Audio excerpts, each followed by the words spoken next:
આજના યુગમાં artificial intelligence અને સાયબર સુરક્ષા અત્યંત અનિવાર્ય બની રહ્યા છે ત્યારે અમદાવાદ ખાતે સાંકળચંદ પટેલ યુનિવર્સિટી દ્વારા એક મહત્વપૂર્ણ ઇન્ટરનેશનલ કોન્ફરન્સનું આયોજન કરાયું।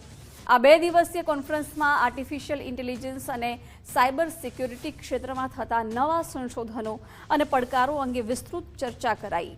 કાર્યક્રમના પ્રથમ દિવસે વાઇસ ચાન્સેલર ડોક્ટર પ્રફુલ્લ કુમાર ઉદાણીએ પોતાના વક્તવ્યમાં ભવિષ્યની સંભાવનાઓ વિશે માહિતી આપી અને તાજેતરમાં યોજાયેલા એઆઈ ઇમ્પેક્ટ સમિટનો પણ વિશેષ ઉલ્લેખ કર્યો।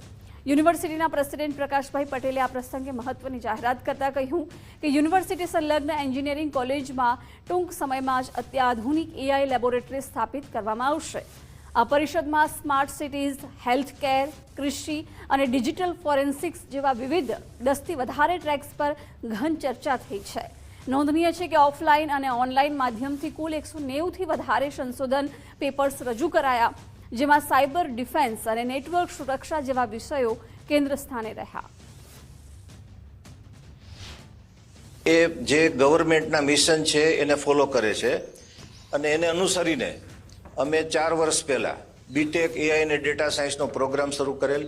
2 વર્ષથી અમે બીએસસી પછી બીસીએ એમાં સાયબર સિક્યુરિટીનું સ્પેશિયલાઇઝેશન આપીએ છીએ અને એઆઈ અને ડેટા સાયન્સનો બીટેક પ્રોગ્રામ છે। એ પ્રોગ્રામનું ટેલેન્ટ પૂલ બનાવવા માટે ટીચિંગ લર્નિંગ તો થતું જ હોય છે, પણ કોન્ફરન્સ એક એવું માધ્યમ છે કે ઇન્ડસ્ટ્રીમાંથી સ્પીકર્સને અમે બોલાવી શકીએ, ગવર્મેન્ટ એજન્સીમાંથી સ્પીકર્સને બોલાવી શકીએ, રિસર્ચ ઓર્ગેનાઇઝેશનમાંથી સ્પીકરને બોલાવી શકીએ અને 2 દિવસના પીરિયડમાં ઘણી બધી જાણકારી વિદ્યાર્થીને પણ આપી શકાય, સ્ટુડન્ટને પણ આપી શકાય અને એક બેનિફિટ થાય। અને કોન્ફરન્સ એ બંને વસ્તુ માટે છે, લર્નિંગ માટે પણ છે અને યુનિવર્સિટી માટે એ અમે શું આર્ટિફિશિયલ ઇન્ટેલિજન્સ કે ડેટા સાયન્સ કે સાયબર સિક્યુરિટીમાં કેવું રિસર્ચ કરેલું છે, અમારા ફેકલ્ટીના એચિવમેન્ટ કેવા છે, એ શોકેસ કરવા માટે પણ આ એક તક છે। હું તમને નંબર્સ આપું, આ 2 દિવસની કોન્ફરન્સમાં અમને 600 કરતાં વધારે પેપર મળેલા હતા। એનું રિવ્યૂ કર્યા પછી 190 પેપર અમે એક્સેપ્ટ કરેલા છે।